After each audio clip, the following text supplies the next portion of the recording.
Amados irmãos, a paz de nosso Senhor e Salvador Jesus Cristo. Aqui é o pastor Hélio Ornelas, pastor da Igreja Metodista Pentecostal no Morro da Carolina, no Jacatirão, em Duque de Caxias, congregação Jardim Santa Marta, Belfor Roxo, e a congregação Nova Campinas, Duque de Caxias, para ministrar mais uma aula da Escola Bíblica Dominical. Estamos iniciando o primeiro trimestre do ano de 2026, utilizamos as revistas da Casa Publicadora das Assembleias de Deus, classe de adultos, e o tema desse primeiro trimestre é a Santíssima Trindade, o Deus único revelado em três pessoas eternas.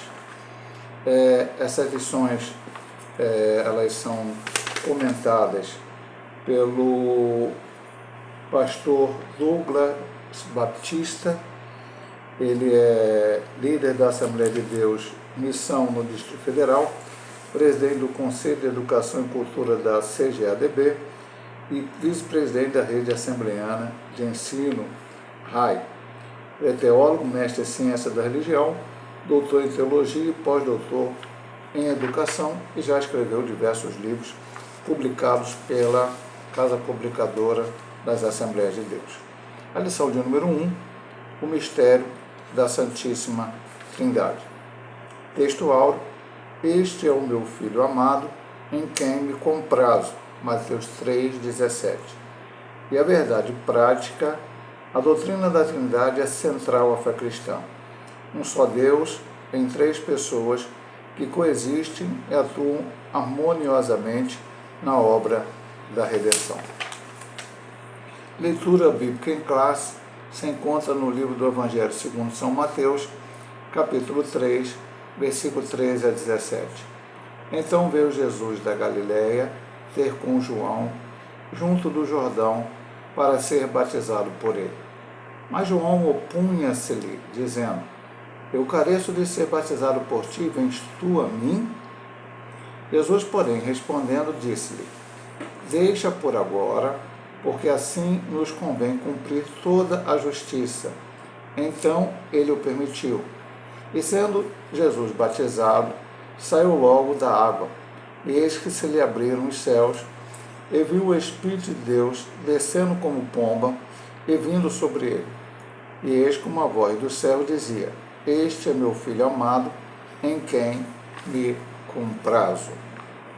Vamos aqui então para a nossa introdução desta lição. O batismo de Jesus retrata um dos momentos da revelação divina sobre a natureza trinitária de Deus.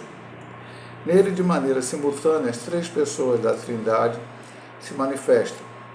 O Filho é batizado, o Espírito Santo desce como pomba e o Pai fala dos céus. O episódio fornece uma base sólida para a doutrina da Trindade. Nesta lição, vamos abordar o mistério da Trindade sob três aspectos: a revelação no batismo de Jesus, a distinção e unidade das pessoas divinas e a relevância da Trindade para a fé cristã. Então, já temos no ano 2025, naquele trimestre, se não me engano, foi o primeiro do ano, nós estudamos sobre a apologética cristã, e nós estudamos bastante sobre isso, porque os pais da igreja e a igreja que veio a seguir, ela necessitou discutir diversos assuntos, porque apareceram heresias, apareceram ensinamentos errados. Então apareceu, por exemplo, o arianismo, a qual dizia que Jesus não era Deus. Depois apareceram também ideias modalistas, dizendo que são um só Deus, mas manifestando separadamente em momentos diferentes, ora como Pai, ora como Filho e ora como Espírito Santo. Isto também é heresia. Então a igreja combateu, nós vimos lá, vários concílios foram discutidos esses assuntos, e chegou-se às conclusões, inclusive chegou-se ao credo de Atanásio, muito importante, especialmente na questão da Trindade. Nós vamos ver aqui durante a lição cada situação dessa, mas especialmente quero chamar desde já a atenção de nossos irmãos que acompanham aqui os estudos da palavra, que tudo isso é com base na Bíblia. Veja que ele ressaltou e vai ressaltar no ponto 1 o batismo de Jesus, onde as três pessoas aparecem ao mesmo tempo. Como ele mesmo diz aqui na introdução, o Filho é batizado, o Espírito aparece em forma corpórea de pomba e o Pai faz a declaração sobre o Filho, a voz que veio lá do céu. Então, baseado nesse texto, pastor, mas só tem esse texto para falar sobre a Trindade? Não, temos muitos outros textos na Bíblia, porque não é uma doutrina, já estamos antecipando que vamos estudar na lição, não é uma doutrina criada por homens, não é uma doutrina criada por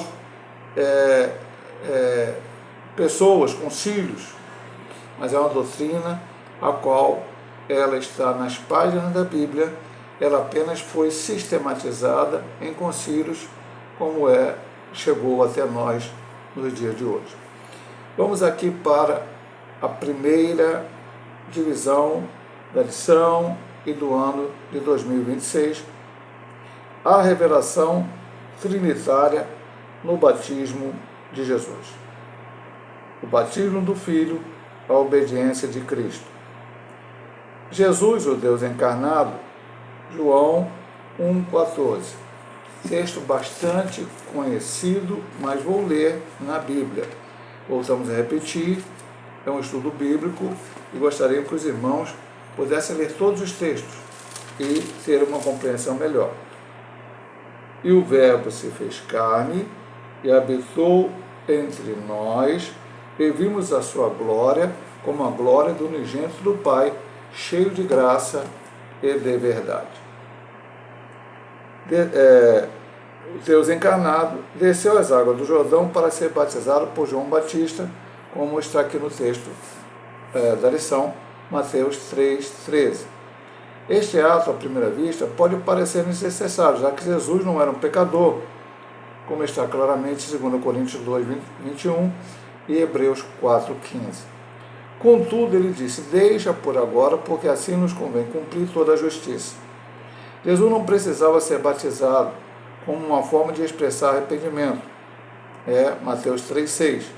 Contudo, ele submeteu-se a essa tradição judaica, associando-se à condição dos pecadores que veio salvar.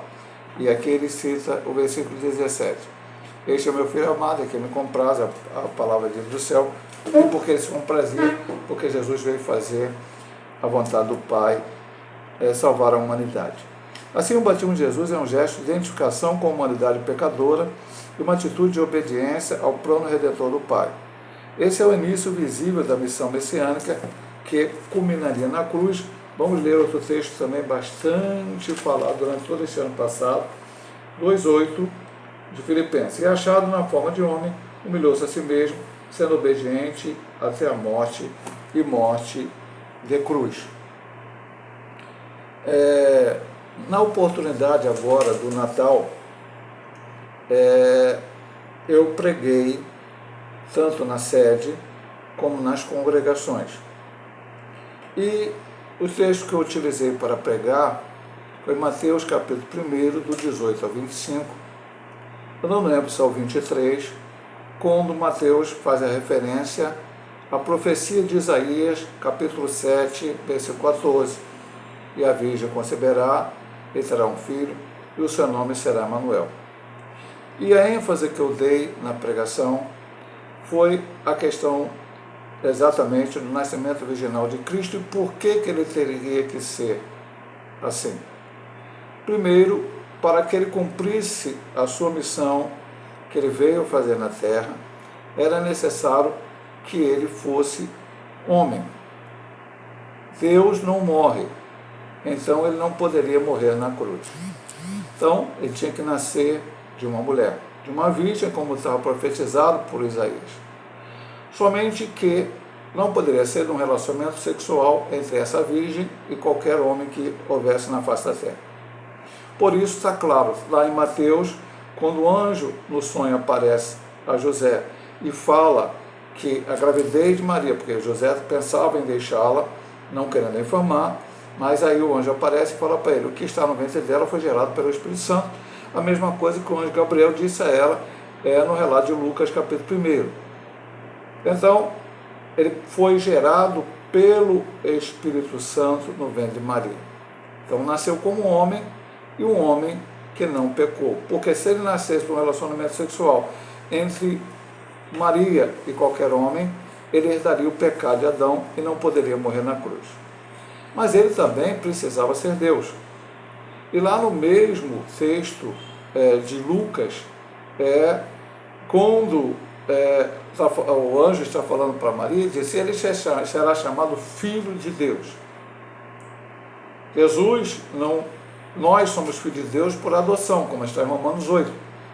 Podemos clamar: Abba Pai, Papai, porque fomos adotados ao momento que aceitamos a Cristo como o único e eterno Salvador de nossas vidas. Mas Cristo não, ele é o unigênito Filho de Deus, quando acabamos de ler agora em João 1,14, como podemos ler em João 3,16. Deus amou muito da maneira que deu seu Filho unigênito, para que todo aquele que nele crê não pereça, mas tenha vida eterna.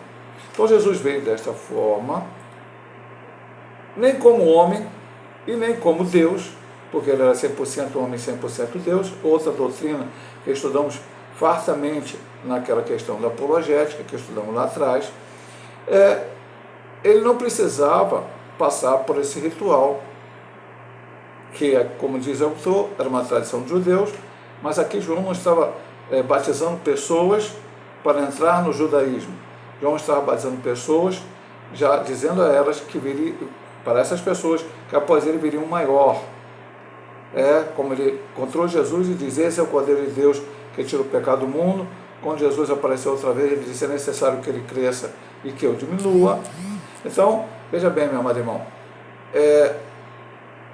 Jesus não tinha pecados, e aquelas pessoas estavam sendo batizadas para arrependimento. Mas Jesus tinha uma obra salvífica para fazer, como diz o autor da lição aqui, identificando-se com os pecadores. Por isso ele disse: olha, ô João Batista, eu vou passar por esse batismo para que se cumpra a justiça.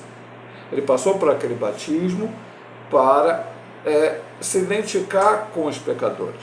Até dizia, na questão da pregação que eu preguei nas igrejas, que Jesus, ele veio a esta terra, e como diz lá em Hebreus, capítulo 4, versículo 14, 15 e 16, ele é um sumo sacerdote que pode se compadecer de nós, porque ele sabe como nós somos. Ele viveu aqui, sofreu todos os problemas, sofreu fome, sede, foi tentado, tudo mais, então ele pode se compadecer de nós. Ele tinha que passar por essa experiência, e ainda no batismo ele se identifica conosco, porque a partir do momento que ele morre na cruz, a Bíblia diz: quem crer e for batizado será salvo. O batismo e a ceia do Senhor foram as duas ordenanças que o Senhor deixou para a sua igreja. Se alguém aceita Cristo, a não ser que ela aceite no leito de morte, como por exemplo o ladrão na cruz, que não tinha como ser batizado, e ainda hoje outras pessoas podem acontecer algo semelhante, e aí não há como batizá-las. Mas quem pode, quem aceitou a Cristo, tem todas as condições, qualquer denominação que prega a palavra com seriedade, vai providenciar o batismo dessa pessoa. Jesus, então, se identificou desta forma conosco. E o texto, vamos ver aqui na adiante, a partir do 2, é interessante, principalmente o subvisão 3, que porque ele passou por esse batismo, então temos esse texto, que hoje nos ajuda muito a compreender a doutrina da Trindade. A doutrina da Trindade, ela até mesmo existia no Antigo Testamento. Quando Deus cria o mundo, ele diz: façamos o homem à nossa imagem e semelhança. A criação está o verbo está no singular, mas o Senhor se colocou como Elohim, pluralidade. Não eram três deuses, um único Deus em três pessoas, Pai, Filho e Espírito Santo, como também está lá na hora que o Senhor confundiu as línguas na Torre de Babel. Desçamos e confundamos. E se a gente for pegar muitos outros textos, muitos especificamente no profeta Isaías, por exemplo, no texto do capítulo 6, onde ele tem a visão do templo e é a chamada dele para o ministério, os serafins falavam: Santo, Santo, Santo. Santo é o Pai, Santo é o Filho e Santo é o Espírito Santo. E aí muitos outros textos, já no Antigo Testamento. E aqui no Novo Testamento, pastor, só tem o batismo de Jesus? Não há outros. Depois nós vamos comentar durante a lição e durante esse trimestre também. Vamos para a segunda subdivisão. A descida do Espírito, a unção para o ministério. Logo após sair das águas, Jesus viu os céus se abrirem e o Espírito Santo desceu sobre ele em forma corpórea como uma pomba. Aí esse texto está em Mateus 3,16, aqui do texto, Marcos 1,10, Lucas 3,22, João 1,32. Essa manifestação visível indicava ser ele o Messias prometido, o Cristo, literalmente o ungido de Deus. Então, acabei de citar Isaías, vamos a Isaías, capítulo 42, versículo de número 1. É uma das citações que ele faz aqui sobre o ungido, aquele que viria, o Messias. Eis aqui o meu servo, a quem sustenho, o meu eleito, em que se compraz a minha alma. Pus o meu espírito sobre ele, juízo produzirá entre os gentios. Esta foi uma profecia voltada para o Messias, o ungido de Deus, que se concretizou no momento do batismo de Jesus. E 11:2 diz: e repousará sobre ele o Espírito do Senhor, o Espírito de sabedoria, de inteligência, o Espírito de conselho, de fortaleza, de conhecimento e temor do Senhor. Essa unção, porém, não deve ser confundida com uma adoção do Espírito, como se Jesus passasse a ser o Messias naquele instante.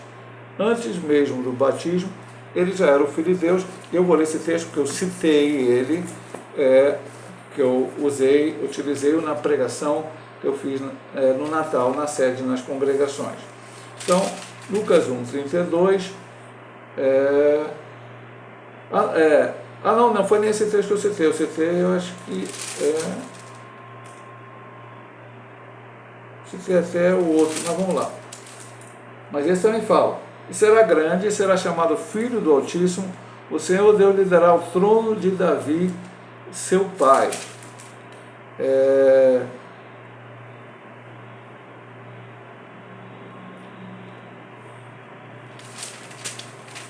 Que eu citei o 2, eu citei acho que o capítulo 2, quando ele fala para Maria.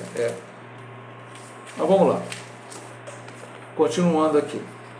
Portanto, a vinda do Espírito sobre Jesus na ocasião do batismo representa a sua unção pública e visível, marcando início seu ministério terreno, capacitando-o para cumprir a missão redentora conforme as profecias messiânicas.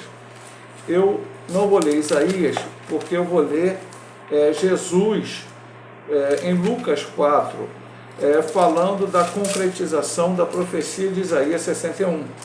Então vamos lá. Lucas 4, logo depois da tentação,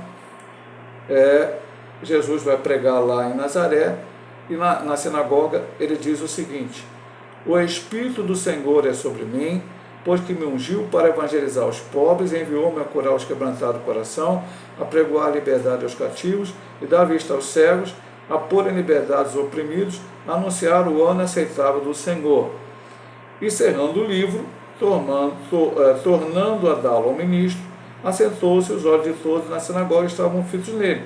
Então começou a dizer: hoje se cumpriu essa escritura em vossos ouvidos.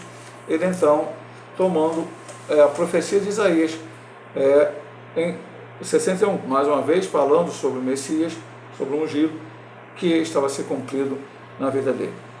Então vamos lá. Então nós estamos vendo aqui a parte em que o Espírito Santo, após o batismo, pousou sobre ele. E, pastor, então Jesus Cristo tinha deficiências e precisava do Espírito para poder ajudá-lo a fazer o seu ministério. Não. Ele era o Messias, ok? Mas a profecia estava lá, o Espírito do Senhor será sobre ele.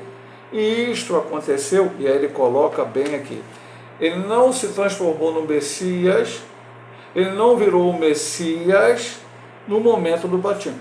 Pastor, mas por que estamos falando, o autor só está falando tanto isso? Porque, meu amado irmão, vou falar algo para você. Se é uma doutrina a qual é difícil de entender por causa da nossa pequenez de entendimento de tudo, é a doutrina da Trindade.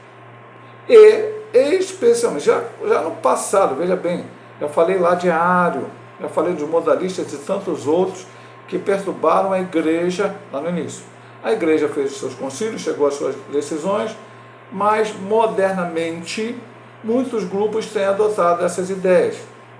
Então, temos os testemunhas de Jeová, ou as testemunhas de Jeová, Sociedade Torre de Vigia, que é de origem, ou segue a ideia ariana, que Jesus é um Deus menor, Jesus não é Deus. Temos grupos que aparentemente são cristãos, como existe um conjunto em São Paulo chamado Voz da Verdade, e tem uma igreja chamada Voz da Verdade, que eles saíram da Assembleia de Deus, os fundadores, e eles são modalistas, eles creem que ora Deus se manifesta como Pai, ora se manifesta como Filho, ora se manifesta como Espírito Santo. Isto é heresia, já foi combatido pela igreja, não são assim. É um só Deus, sim, na pessoa do Pai, na pessoa do Filho, na pessoa do Espírito Santo, e aqui no batismo ficou claro que eles se apresentaram juntamente. O Filho estava aqui na terra e foi batizado. O Espírito Santo desceu em forma corpórea de pomba e o Pai falou: este é o meu Filho amado, em quem me comprazo. Então veja bem, meu amado irmão, não era, como ele diz aqui, uma adoção do Espírito. Jesus passou a ser o Messias naquela hora. Não. Quando ele era criança, foi dito lá que ele era o descendente de Davi, ele era chamado Filho de Deus. Veja, eu vou dar um exemplo que ele não cita aqui, o João Batista, que também veio de uma forma milagrosa, porque Zacarias e Isabel não tinham filhos, Isabel era estéril, o Senhor abriu a mão dela e nasceu aquela criança. Quando ela estava grávida, Maria foi visitar, já grávida também. Quando Maria chega na casa de Isabel, a criança mexe Isabel no seu ventre, Isabel chega ao Espírito Santo e faz a seguinte declaração: de onde me vem que vem me visitar a mãe do meu Salvador? Ela não disse a mãe daquele que um dia vai se tornar o Salvador, um dia vai ser o Messias. Não, ela disse daquela criança que estava lá no ventre de Maria. Mas eu poderia mais. Eu poderia dizer dos anjos que falaram para os pastores do nascimento do Messias. E eles foram lá e adoraram na manjedoura. Eu poderia falar dos reis magos, que foram lá também, já não mais na manjedoura, mas na casa onde Maria e José depois ficaram, Mateus, ali no início de Mateus, também o adoraram. Eu poderia falar de Simeão e Ana. Então veja bem, meu amado irmão, ele não se tornou Messias no momento do batismo. Essa descida do Espírito Santo aqui, quer dizer, representa a unção pública e visível, marcando o início de seu ministério terreno. Então ali ele começou o seu ministério. Ele não somos como nós, que dependemos do Espírito Santo para fazer qualquer coisa. Jesus tinha poder para fazer como Deus qualquer coisa, mas ali foi uma unção visível para que as pessoas pudessem ver.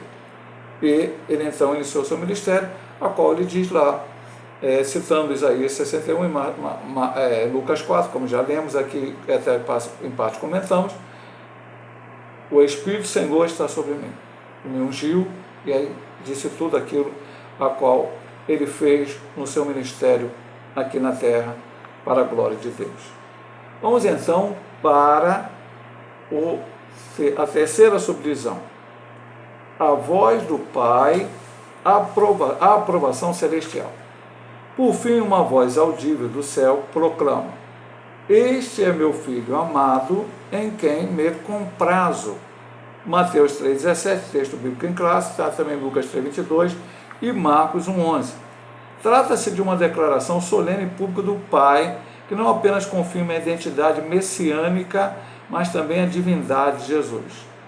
Essa afirmação remete às mensagens messiânicas e proféticas de que Jesus é o Filho eterno, o ungido de Deus, aquele que agrada plenamente ao Pai. É isso mesmo, pastor? Vamos lá. Salmos, capítulo 2, versículo 7. Salmo também tem muitas profecias. Recitarei o decreto. O Senhor me disse: Tu és o meu filho, eu hoje te gerei. Isaías 42:1. Já lemos esse texto, não vamos voltar lá. A voz celestial não inaugura sua filiação, mas a proclama diante da humanidade, confirmando a encarnação do Verbo. Já lemos João 1,14. Desse modo, a voz de Deus no batismo autentica não somente a missão redentora de Jesus, mas ainda demonstra a sua filiação divina. Ele é o Filho em quem o Pai tem completo prazer. Então, veja que nós estamos falando Trindade, manifestação dos três ao mesmo tempo em um único episódio. Isto mata a ideia modalista. Ora ele aparece como Pai, ora aparece como Filho, ora aparece como Espírito Santo. Não. Está errado. E a ideia ariana também é morta aqui com o próprio Pai dizendo: Este é o meu Filho amado. Pastor, mas o ariano vai dizer que Jesus foi criado. Eles gostam muito do texto de Provérbio que fala sobre a sabedoria, capítulo 8. O texto de Salmo não fala em criação, fala em geração. E aí nós vamos ter que ter uma aula muito mais profunda, e durante o trimestre nós vamos falar sobre isso em outras lições específicas, porque nós vamos estudar agora essa lição. Eu até ia falar no início, eu gosto de falar as lições, e não falei hoje. Essa lição é um apanhado da doutrina. Depois nós vamos estudar da lição 2 a 4, o Pai. Depois da 5 até a 7, o Filho. Depois da 8 até a 10, o Espírito Santo. Depois na 11 nós vamos ver a relação do Pai com o Espírito, a 12 o Filho com o Espírito, e a lição 13, o encerramento, quando fala a Trindade e a Igreja. Então não vamos ter muitas lições falando sobre o Pai, sobre o Filho. Então ele vem dizer que ele foi, não. Jesus, tem um texto lá de Apocalipse, o princípio da criação de Deus, o primogênito da criação de Deus. Primogênito na Bíblia, nem sempre você pode pegar como o filho, o primeiro filho. Muitas vezes a palavra é principal. José é colocado como primogênito, não foi o primogênito de Jacó. Jacó muitas vezes é colocado como primogênito foi Esaú. Então veja bem, meu amado irmão, é aquele que é maior. Isso tudo a gente vai falar durante esse trimestre. Mas, meu amado, o pai chegou assim e falou: esse é meu filho amado, em quem me comprazo, em quem me alegro. E por que o pai se alegrava? Porque ele veio cumprir a missão que o pai lhe deu, ou seja, salvar a humanidade. Cumprir aquela profecia de Gênesis 3,15, a qual o Senhor disse para a serpente que nasceria uma semente da mulher, que seria ferida no calcanhar pela serpente, mas esmagaria a cabeça da serpente. A ferida foi a morte na cruz, esmagar foi a ressurreição do terceiro dia, aonde quem está reinando é o Senhor Jesus. Ele reina hoje, ele reina no coração daqueles que verdadeiramente o aceitaram como Salvador. E reinará milenialmente sobre esta terra, com os santos, com a igreja, para a glória de Deus. Então, aqui, mais uma vez, mostra que Jesus é Deus. o próprio Pai o declarou. Muitas vezes os judeus ficavam, Jesus está, você aí, nós sabemos quem são seus irmãos, nós sabemos que é a sua família, isso se declara filho de Deus. Não, o próprio Pai fez essa declaração. E veja, meu amado irmão, que não foi João Batista que ouviu isso. As pessoas que estavam ao redor ali ouviram, tanto é que está escrito nos 4 evangelhos. Vamos lá, meu amado irmão, para a segunda subdivisão desta lição. Ou melhor, a segunda divisão. Vou tomar um pouquinho d'água, porque aqui no Rio de Janeiro está bastante calor.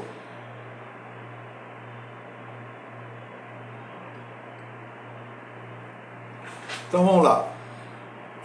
Distinção e a unidade das pessoas divinas. Agora nós vamos entrar mais naquele negócio, ele vai falar sobre modalismo, algumas coisas aqui, que a gente agora vai mais profundamente entender isso. Unidade e distinção pessoal. A doutrina da Trindade afirma que Deus é uma só essência, grego, ousia, mas subsiste em 3 pessoas distintas, grego, hipóstases. A obra da redenção, por exemplo, é trinitária em sua essência. O Pai planeja e elege. Vamos lá. É isso mesmo, pastor? Para você saber se o pastor Douglas Baptista, ou se nós aqui que estamos ministrando algo, estamos falando algo de nós, ou bíblico, é só você ir para a Bíblia e conferir. Efésios 1:4. Como também nos elegeu nele antes da fundação do mundo, para que fôssemos santos e irrepreensíveis diante dele em amor. E aí, se você voltar no versículo 3, bendito seja Deus e Pai de nosso Senhor Jesus Cristo. Certo? Então, o Pai planejou a salvação. O Filho executa a obra expiatória. Eu não vou ler nem João 3,16, porque já citei, e você sabe esse texto de cor, porque é o texto áudio da Bíblia. Vamos para Hebreus 9:12. Nem por sangue de bodes e bezeus, mas pelo seu próprio sangue, entrou uma vez no santuário, havendo efetuado uma eterna redenção. Então o Filho veio executar a obra expiatória. E o Espírito Santo aplica os benefícios da salvação. Vamos começar com Romanos 8:16, que diz o seguinte: o mesmo Espírito testifica com o nosso Espírito que somos filhos de Deus. Um texto usado nas últimas lições agora. Mas vamos também a Tito 3:5. Várias citações bíblicas, e esse trimestre será bastante importante a gente estar na Bíblia. Não pelas obras da justiça que houvéssemos feito, mas segundo a sua misericórdia, nos salvou pela lavagem da regeneração e para a renovação do Espírito Santo. Ele não cita aqui, mas a Bíblia diz claramente que quem convence o pecador do pecado, da justiça e do juízo é o Espírito Santo. Assim, a unidade divina, longe de contradizer a Trindade, é enriquecida por ela, revelando um Deus que é ao mesmo tempo uno em essência e triuno em pessoa. O Deus bíblico não é uma unidade absoluta, monolítica ou impessoal, mas sim uma unidade composta e dinâmica, eternamente subsistente em 3 pessoas distintas, Pai, Filho e Espírito Santo. Então, uma unidade composta é o que ele diz aqui no final. Aí você tem que voltar aos seus estudos, lembrar tudo isso aí. Voltamos a dizer, ele vai falar aqui depois, eu estou um pouco antecipando, mas estou falando. E quero deixar isso claro para os irmãos, que eu volto a dizer, por que a gente fala muito isso? Porque,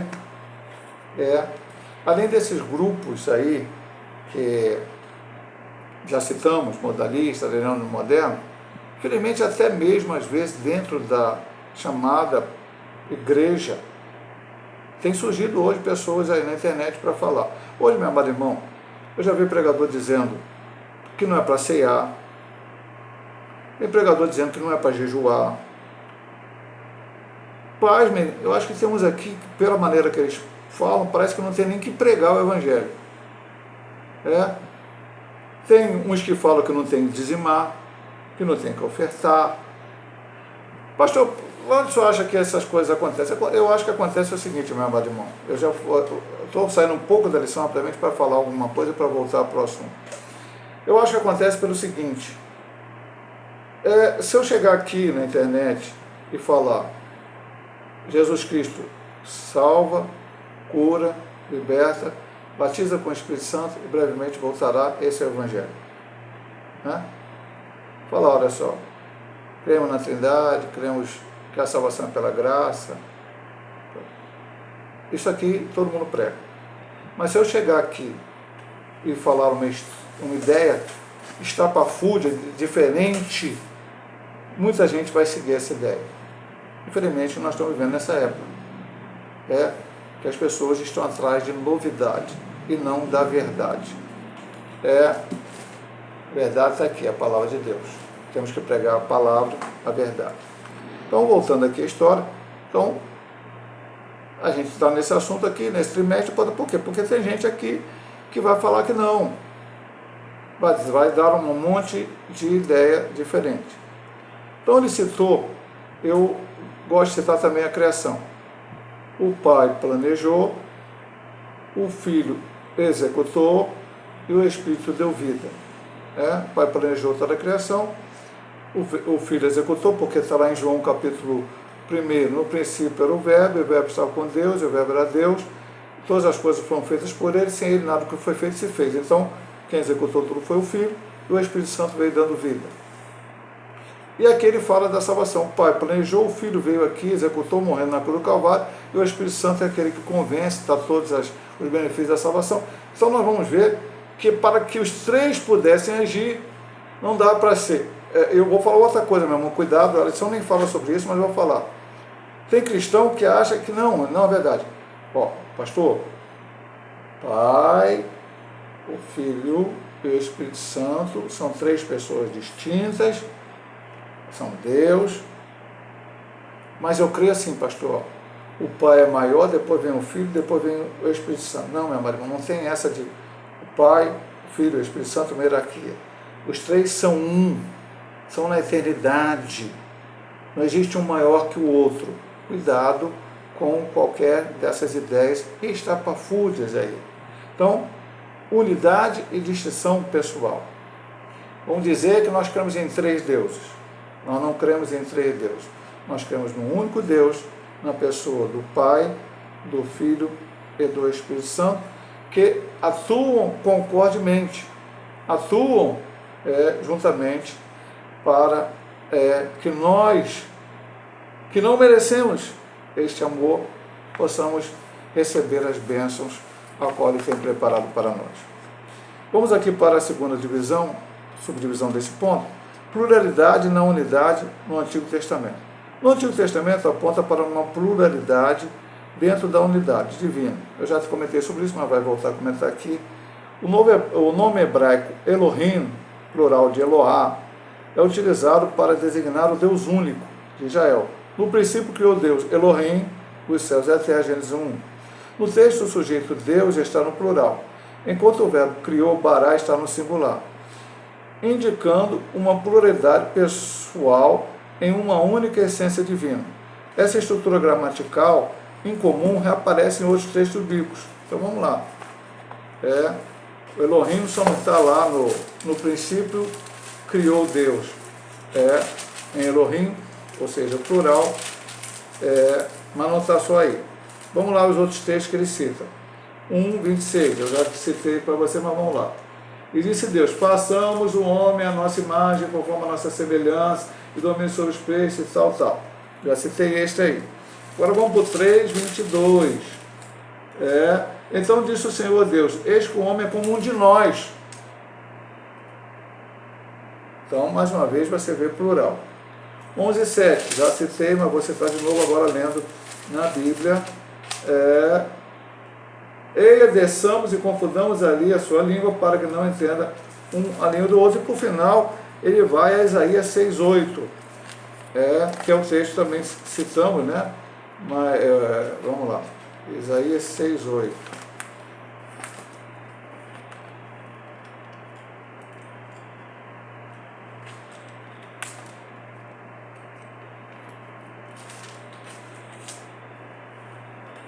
Depois disto ouvi a voz do Senhor dizer: quem enviarei e quem há de ir por nós? Então disse eu: eis-me aqui, envia-me a mim.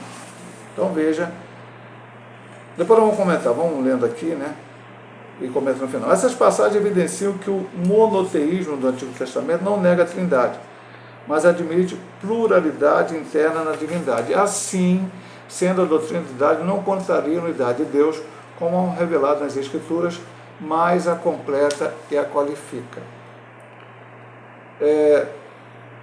Dentro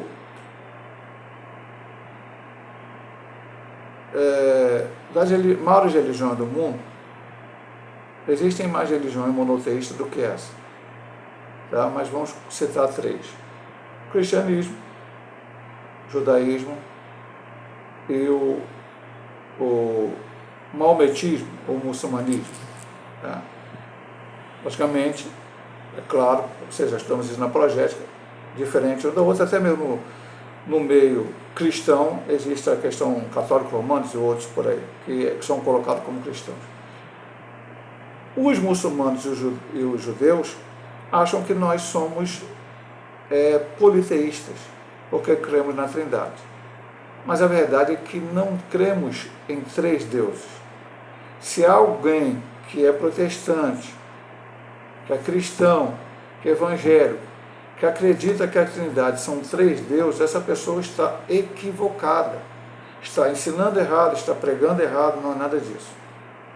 Nós somos monoteístas, está claro lá, um só Deus, só que cremos que ele se manifesta em 3 pessoas, Pai, Filho e Espírito Santo. Já provado aqui falando no batismo de Jesus, e aqui vem com os textos que um pouco já comentamos lá na introdução, mas vale a pena comentar aqui. Então ele cita a palavra Elohim, que fala o plural. Aí ele fala em Gênesis 1:26, façamos o homem a nossa imagem e semelhança. Depois ele fala em Gênesis 3:22, que na hora do pecado, o homem agora será como um de nós. E 11:7, desçamos e confundamos. E por final, em Isaías 6:8, na chamada do profeta, diz: a quem enviarei e quem há de ir por nós. Então veja, meu amado irmão, que lá no Antigo Testamento, que lá dentro até do próprio hebraico, se manifestava a ideia de um só Deus, mas em pluralidade. Como já falamos no ponto anterior, unidade composta. Não são 3 deuses. Volto a repetir, repetirei e falarei até o final desse trimestre. Não somos politeístas, cremos em 3 deuses, não. Um único Deus, em 3 pessoas distintas, e isso está claro na Bíblia. Começando em Gênesis, passando por Isaías, por outros textos do Antigo Testamento, passamos pelo batismo de Jesus, passando pela bênção apostólica e tantos outros textos do Novo Testamento que nos mostram. Eu até tinha separado aqui, mas não vai dar tempo de ler.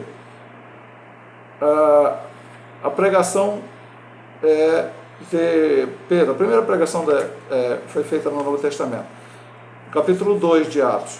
No 17 e 18 ele fala sobre o Pai, no 22 e 24 ele fala sobre o Filho, no 33 ele fala sobre o Espírito Santo. Lá em Atos 10:38, na carta de Cornélio, a Trindade é citada neste versículo. O Pai, o Filho e o Espírito Santo são citados lá. Na pregação de Estevão, antes de morrer, no versículo 51 do capítulo 7 de Atos, ele fala sobre o Espírito Santo, e no versículo 56 ele fala sobre o Pai e o Filho. Aí a bênção apostólica, segundo Coríntios 13:13, e há outras citações nas cartas do Apocalipse. Tem citações em 2:27 a 29, que aí eu não sei exatamente qual a carta, que eu acabei não olhando na hora, e no 3 também. Então há várias citações, isso eu só anotei alguma, meu amado irmão, mas há outras citações. Então, mais uma vez, a Trindade não foi inventada por ninguém em algum momento da história da igreja. A Trindade está na Bíblia. Pluralidade na unidade também no Antigo Testamento. E agora nós vamos para o Novo. Eu citei o Novo aqui, mas vamos agora na visão do autor. A Trindade é explicada no Novo Testamento. A Trindade não é vista como 3 deuses, mas como 3 pessoas em um único Deus. Por exemplo, na forma batismal, batizando em nome do Pai, do Filho e do Espírito Santo. Mateus 28, 19.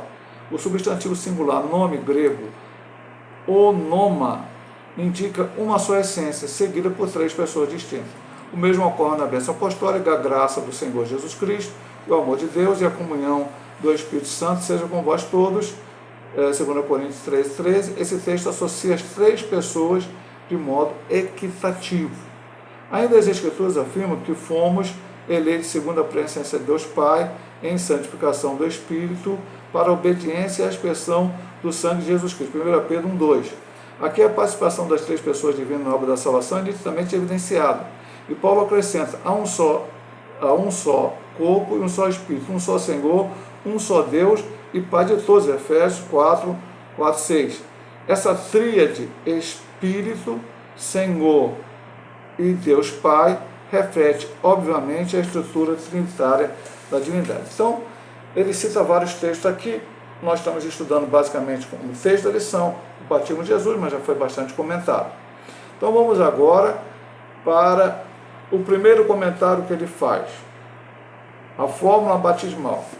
Os modalistas, outros aí, vão para alguns textos de Atos e dizendo que o batismo era só em nome de Jesus. Isso aí, principalmente, nesse caso, é no modalista. Porque existe um outro grupo que fala só Jesus. Você vê Jesus, quando você vê Jesus, você vê o Pai e vê o Espírito Santo. Existem esse tipo de ideia. Não é correta também.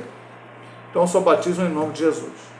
As igrejas sérias, as igrejas que seguem o Novo Testamento, que seguem toda a orientação, sempre que a igreja seguiu, batizam as pessoas em nome do Pai, do Filho e do Espírito Santo. Não oramos em nome do Pai, do Filho e do Espírito Santo. Tem muita gente que ora na igreja, mas não é, às vezes eu explico isso. Nós oramos ao Pai em nome de Jesus.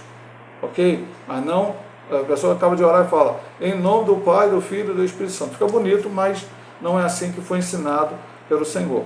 Mas vamos voltar no batismo. Então, o batismo é feito em nome do Pai, do Filho e do Espírito Santo. Está clara aí as 3 pessoas.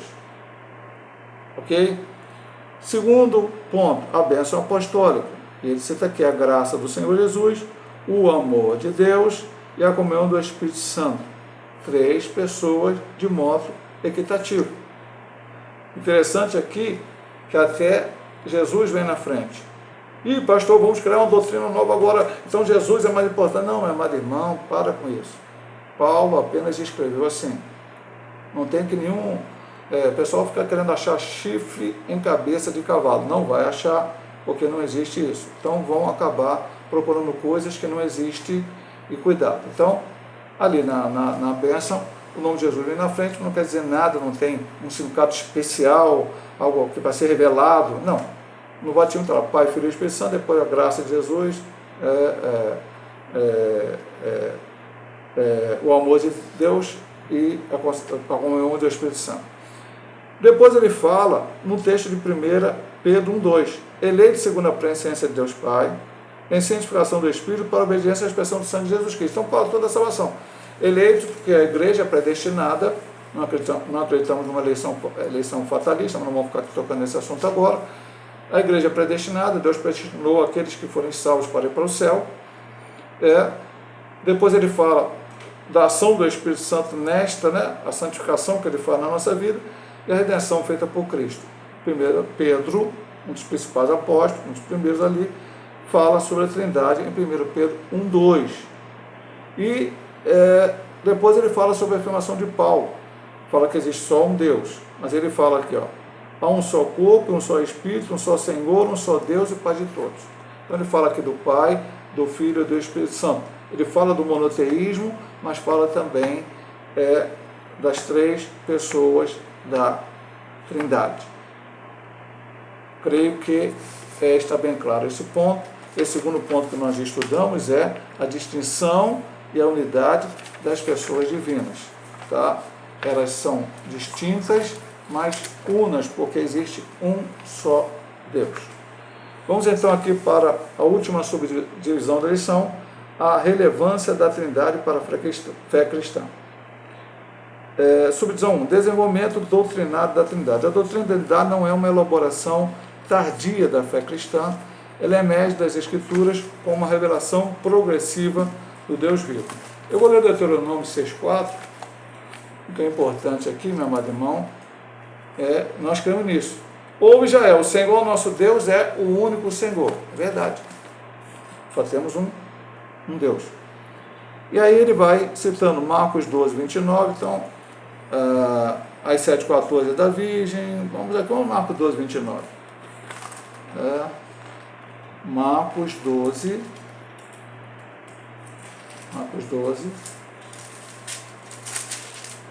29.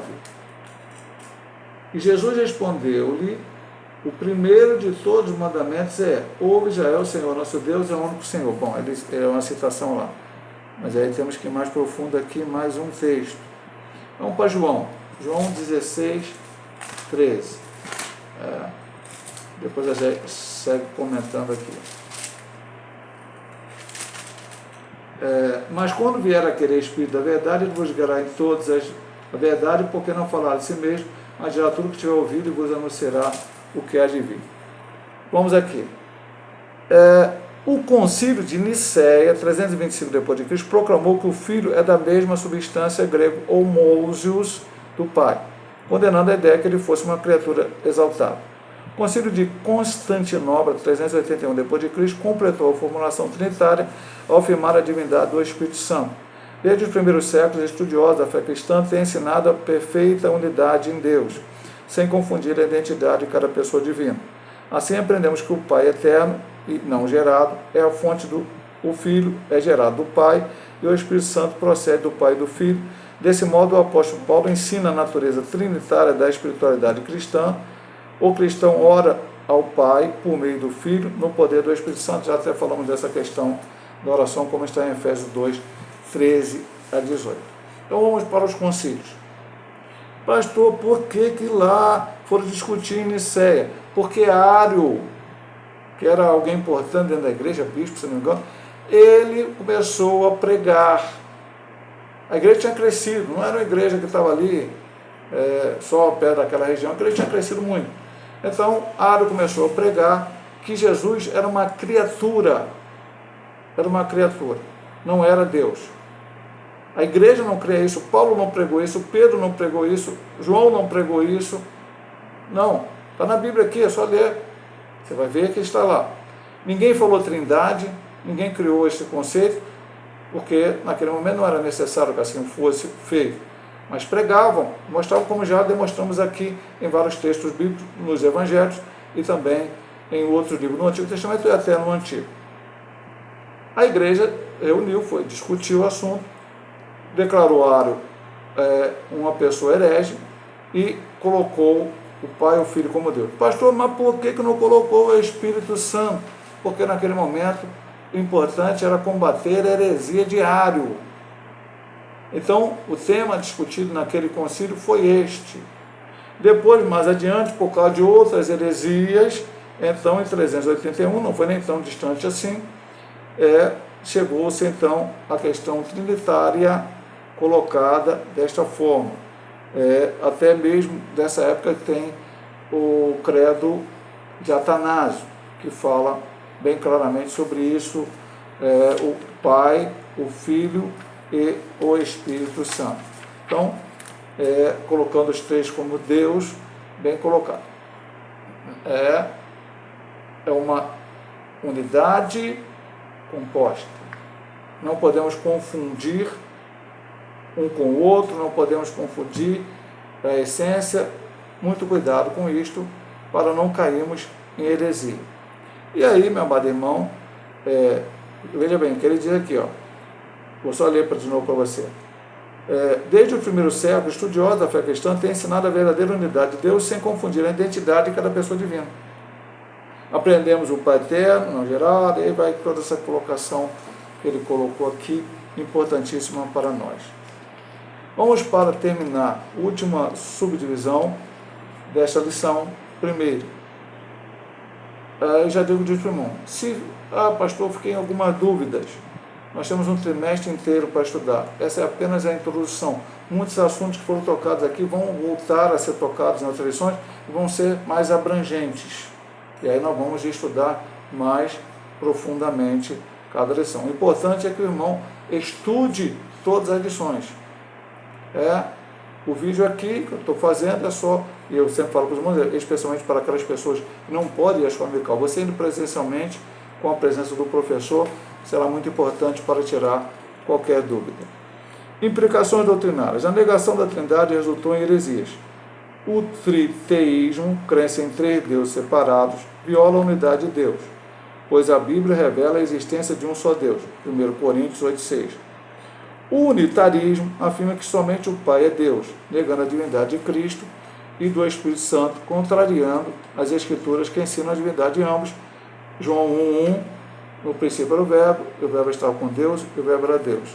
E Atos 5, 3 e 4, onde Pedro fala para Ananias, porque mentistes ao Espírito Santo, no versículo 3, no versículo 4, porque mentistes a Deus. Então ele falou que foi uma mentira só, não teve duas mentiras, uma só. Ele estava mentindo ao Espírito Santo e a Deus.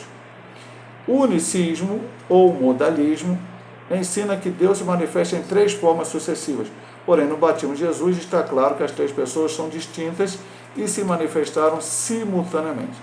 Assim sendo, o monoteísmo bíblico ensina que há um só Deus que subsiste em três pessoas distintas. A compreensão distorcida dessa doutrina tem sérias implicações para a salvação. E a vida eterna é esta, que conheçam a Ti só por único Deus verdadeiro e a Jesus Cristo a quem enviaste. João 17,3. A doutrina da Trindade é inseparável do Evangelho, pois Deus que salva é o mesmo Deus que se revela. Então veja, meu irmão, poxa, pastor, mas por que a gente vai chamar aquele sujeito que crê assim de um herege? Porque aqui diz, você tem que crer, João 17, não vou só frisar isso. E a vida eterna é esta, a salvação, que conheçam a Ti só, Jesus está falando, como o único Deus verdadeiro, e a Jesus a quem enviaste. Pastor, mas esse texto não está dizendo que Jesus é Deus, o Pai e que foi enviado. Bom, nós vemos no batismo, meu filho amado, que é incomprável, nós vemos em tantos outros textos que já falamos aqui, que Jesus, lá chamado Filho de Deus. Então, nós estamos vendo que ele era Deus. Ele não se proclamou a Deus, ou não se tornou Deus, ele sempre foi Deus. Então, quebra tudo isso. E também a questão do Espírito Santo. Não há um texto aqui para dizer quem não crê no Espírito Santo, como diz aqui, que é o verdadeiro, crê também no Espírito Santo. Mas, estudando a Bíblia Sagrada, estudando a doutrina, nós vemos que não podemos negar a ação do Espírito Santo como Deus. Ele não é o Espírito de Deus. Quando eu estou falando, é uma coisa que é Deus, mas é de Deus, mas não é Deus. Não, ele é Deus. São três pessoas distintas. Aí volta aqui o início aqui. Não é triteísmo, três deuses. Pode ser, ok? Não é existência de um só Deus, unitarismo. Dizendo que existência só Deus está certo. Unitarismo dizendo que só o Pai é Deus. E nem outra, como eu já falei, que nem citou aqui, como o unicismo, que fala que só Jesus é Deus. E nem com a questão, o unicismo aqui é meio complicado com o modalismo, porque há algumas variações. Então, unicismo no sentido de dizer que cada um se manifesta em algum momento diferente. Então, Pai, Filho e Espírito Santo são um, mas ora o Pai se manifesta como Pai, depois manifesta como Filho, e depois manifesta como Espírito Santo. Não, isso não é bíblico, como vimos, especialmente no texto do batismo. Que é claro, porque eu não posso, meu amado irmão, nós estamos encerrando a lição. Eu vou dizer assim para você, antes de eu falar do não posso, eu vou dizer para você, o problema é o seguinte: a Bíblia é clara, ela se explica a si mesma. Quando eu, por algum motivo, Eu não vou colocar que motivo é esse. Resolvo dizer alguma coisa diferente e tento manter aquilo, eu vou ter que arrumar uma explicação dentro do texto para justificar aquela minha posição. Doutrina bíblica não é assim. Eu não crio uma doutrina e depois procuro textos para explicar a minha doutrina. A Bíblia está clara, ali está a doutrina, ali está. Então a gente vai estudar os textos bíblicos e aí sim poderá formular a doutrina, como os pais da igreja fizeram e existe até hoje. Tem gente aí dizendo que é cristão e diz que Jesus Cristo é Miguel Arcanjo encarnado. Então Jesus é uma criatura. Dizem que creem na Trindade, mas creem que Jesus é um Miguel Arcanjo encarnado. Como pode ser Miguel Arcanjo encarnado? Porque Miguel Arcanjo é um anjo e foi criado por Deus. Então não há. Então é sério, entendeu? Então, muito cuidado. E quando alguém pega uma doutrina e começa a usar textos bíblicos aleatórios para poder. Nós vimos isso muito na apologética. Ário foi lá e falou, primogênito da criação de Deus. Está vendo? Ele foi criado. Mas ele não é o primogênito no sentido de ser o primeiro. No primeiro a ser feito. Mas a prioridade, a primazia. E aí temos que ter todo esse cuidado. Porque estamos diante, francamente, na minha opinião, de um ataque, principalmente na internet, de muitas heresias sendo pregadas. E às vezes elas estão sendo pregadas até nos púlpitos das igrejas. Por isso estamos estudando essas lições. Isso aqui é a Escola Dominical, é um mini seminário, onde você aprende com profundidade. É só você ter o desejo de estudar a lição e você vai aprender.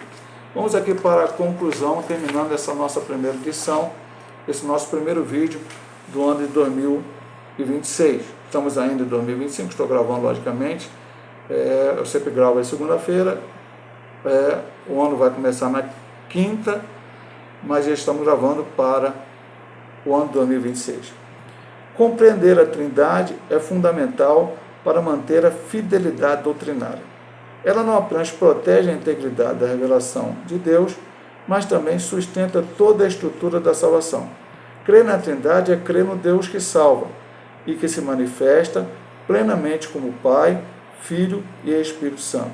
Por isso a doutrina da Trindade deve ser confessada, celebrada e ensinada como um fundamento inegociável da fé cristã. É assim que cremos, é assim que ensinamos. Veio da Igreja Católica, que não, meu marido, para com esse negócio. Veio com Constantino, veio com não sei o que, não, meu marido. Bíblia. Veja bem, nós estamos iniciando o estudo. Vamos do batismo de Jesus, texto do Antigo Testamento, texto do Novo Testamento, que mostram claramente a Trindade. Ok? Não é nada criado por homem. E era fundamental para a nossa fé cristã. Como ele diz aqui no final, último ponto, ela é inegociável. Ok? Deus possa abençoar o nosso amado irmão. Certamente estaremos aprendendo bastante coisa no trimestre. Se Deus assim nos permitir, semana que vem estaremos ministrando mais uma aula, que é a lição número 2, o Deus Pai. O Deus Pai. Hoje eu vou até usar aqui a expressão, eu vou terminar a lição da forma aqui citada, quer ver? Eu vou até ler na Bíblia, vai tomar mais um pouquinho de tempo, né? Está na lição, vou ler aqui.